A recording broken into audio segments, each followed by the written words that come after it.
हमारी सोच खुद के प्रति, जो सोच हम सिर्फ कुछ साधन को इकट्ठा कर लें, कुछ लोगों को संतुष्ट कर लें, कुछ के लिए जो सोचते रहते थे बस, और वही अपनी पहचान को मानकर जीवन जीते थे।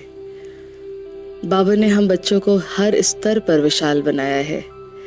भले हम रहते 3, 4, 5 परिवार के साथ ही आज भी, पर हम सोच के साथ विश्व के साथ रहते हैं। हम सोच के साथ सिर्फ उन 4 के साथ नहीं बंधे हैं, हम सोच के साथ विश्व के साथ बंधे हैं। वो एक बहुत मीठा बंधन है। जो सोच में 4 की सोच रखते हैं और जो सोच में 4 के साथ रहते हुए विश्व की सोच रखते हैं, ये अंतर हमें दुनिया को सिखाना है कि कैसे आप परिवार में, समाज में, अपने घर में, अपने लोगों के साथ रहते हुए आप अपनी सोच के साथ विश्व की हर आत्मा की सेवा को अपने जीवन का हिस्सा बना सकते हैं। हर आत्मा की सेवा, एक एक के साथ जुड़ सकते हैं। कैसे जुड़ सकते हैं? परमात्मा जो राजयोग हमें सिखाते हैं, उस राजयोग को सीख कर, और उसको सीख कर फिर हम अपनी सोच को बहुत ऊंचा उठाते हैं। आज सुबह से मैं ये चिंतन कर रही थी कि एक ही स्थान है, हमारा ही एक देश है, भारत देश है, मानसिकता का फर्क कितना है। देखो, एक भारत की मानसिकता के वो लोग हैं जो राष्ट्र प्रेम के लिए अपनी जान को भी निछावर करने के लिए बॉर्डर्स पे खड़े होते हैं, और उसी भारत के अंदर एक मानसिकता ऐसी है कि अभी हमें आई हुई क्राइसिस का पूरा पता भी नहीं है कि विश्व के कोने में भी चीज़ें किस गति से चल रही है, और यहाँ कुछ चीज़ों की कमी हुई और हमने बस उसको भरना शुरू कर दिया कि मेरे घर में कमी नहीं होनी चाहिए। एक मानसिकता राष्ट्र तक पहुंच गई है, स्वराज्य से राष्ट्र हित तक सोचकर जान निछावर करने के लिए बॉर्डर्स पे खड़े हैं, और दूसरा सिर्फ अपना पूरा हो जाए उससे बाहर ही नहीं आ पा रहा। ये इतना बड़ा गैप है, एक ही भारत के अंदर इतना बड़ा गैप, और दोनों प्रेजेंट है।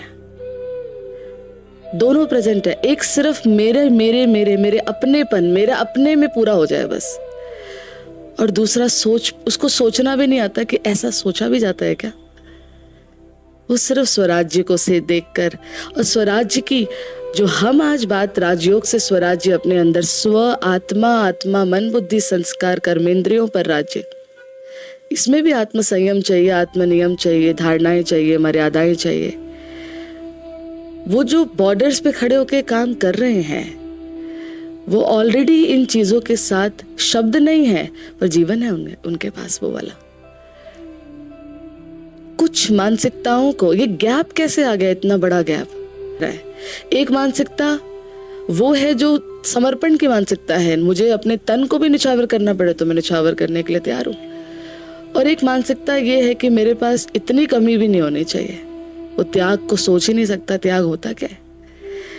एक त्याग से यहाँ तक पहुंच गए कि शरीर भी छोड़ना पड़े तो छोड़ देंगे, और एक शुरुआत भी नहीं कर पा रहे, वो एक छोटी सी पूर्ति में भी खाली हो जाते हैं। कुछ चीज़ प्राप्त नहीं हो रही है तो वो लगता है ये और कहीं ना हो, मेरे घर में आ जानी चाहिए, मेरे अंदर कमी नहीं होनी चाहिए। इसका ये अर्थ नहीं है कि हम कोई डिसीजन ले लें अपने दुनिया के क्राइसिस को देखकर, नहीं, बट इसका अर्थ ये ज़रूर है कि हम अपनी विशालता को समझने की कोशिश करें कि हम कहाँ खड़े हैं, हम देने की प्रवृत्ति से क्यों नहीं हैं, हमारे अंदर त्याग, तप, तपस्या, भावनाएं, हमारी ही मानसिकता क्यों ऐसी हो गई। तो उस ब्रिज को हर एक को अपने लेवल पे, इसीलिए ये एक समाज तब बनेगा जब हम हर एक अपने लेवल पे विशाल होगा और त्याग करेगा। चाहे वो एक इंजीनियर है, एक डॉक्टर है, एक पुलिसकर्मी है, चाहे एक घर में रहने वाली गृहिणी है, एक बच्चा है, एक स्टूडेंट है, हर एक को अपने इंडिविजुअल लेवल पे कुछ त्याग करने पड़ेंगे और कुछ विशालताएं अपनानी पड़ेंगी। तब एक मानसिकता होगी। हर एक अगर अब मेरी पूर्ति हो जाए तो एक नहीं हो सकते।